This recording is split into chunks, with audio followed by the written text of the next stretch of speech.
गुरु प्यारी साध संगत जी, आप सभी को प्यार भरी राधा स्वामी जी। साध संगत जी, एक अंधा व्यक्ति डेरा ब्यास में आया। उसकी वहाँ पर कुछ सेवादारों से मुलाकात हुई और एक सेवादार ने उस व्यक्ति को पंडाल में ले जाकर बैठा दिया। उसने बाबा जी का पूरा सत्संग सुना और सत्संग सुनने के बाद वह उस सेवादार को कहने लगा कि मुझे आपके गुरु से मिलना है, कृपया आप अपने गुरु से मुझे मिलाए।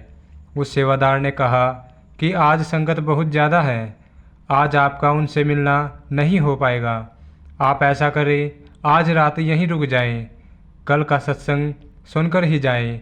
आज रात आप मेरे पास ही रह लें। उस अंधे व्यक्ति ने वैसा ही किया। अगले दिन फिर वह सत्संग सुनने पंडाल में गया। उस सेवादार ने अंधे व्यक्ति को पंडाल के साइड में बैठा दिया। उसने वह सत्संग भी महाराज जी का सुना और उस सत्संग में भी महाराज जी ने नामदान की बात ही बताई, नामदान की अहमियत बताई। तो उसके अंदर तड़प लग गई कि मुझे भी नामदान लेना है। वह सत्संग सुनते सुनते रो रहा था। उसकी आंखों में से आंसू टपक रहे थे, तो उससे रहा नहीं गया। तो वह नामदान लेने के लिए लाइन में लग गया। तो सेवादारों ने उसे निकाल दिया और कहा कि आपकी आंखों की ज्योति नहीं है, इसलिए आपको नामदान नहीं दिया जा सकता। उस अंधे व्यक्ति ने कहा कि अगर ऐसा है तो मुझे अपने गुरुजी से मिलाए, मुझे उनसे बात करनी है। बाबा जी के सामने पेश किया गया तो महाराज जी ने भी यही बात कही। तो उस अंधे व्यक्ति ने कहा कि फिर ऐसा करो, जहाँ पर मुझे नामदान मिल सकता है वहाँ पर मुझे भेज दो। महाराज जी ने उसकी यह बात सुनकर उन सेवादारों को कहा कि भाई, इसे पीछे ले जाकर बैठा दो। वैसा ही किया गया, उसे पीछे ले जाकर बैठा दिया गया।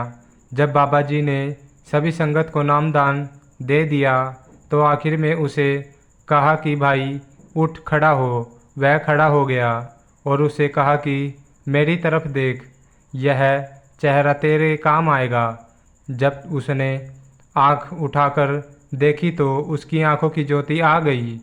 उसने महाराज जी को देखा। महाराज जी ने कुछ वक्त के लिए उसे आंखों की ज्योति दे दी।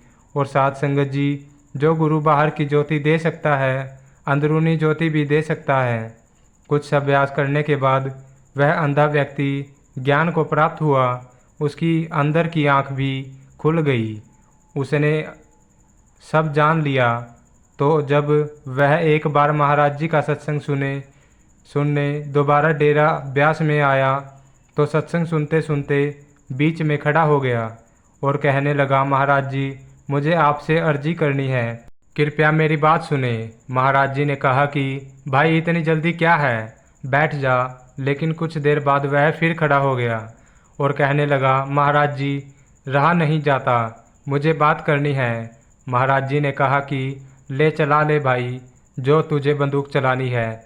सारी संगत को कहने लगा, मेरी भाई बहनों, यह कोई इंसान नहीं है, यह पूर्ण संत गुरु रब है, इंसान मत समझना। मैं आपको अपनी कहानी बताता हूँ।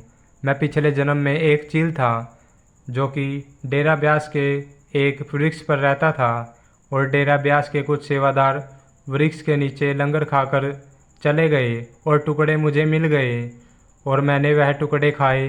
खाने के बाद उडारी भरी तो एक रेलवे लाइन पर एक कुत्ता जो कि घायल पड़ा हुआ था। तो मैंने देखा कि मुझे मांस मिल गया, क्योंकि हम चील जात को मांस बहुत पसंद होता है। तो मैंने सबसे पहले उसकी आंखें खाई।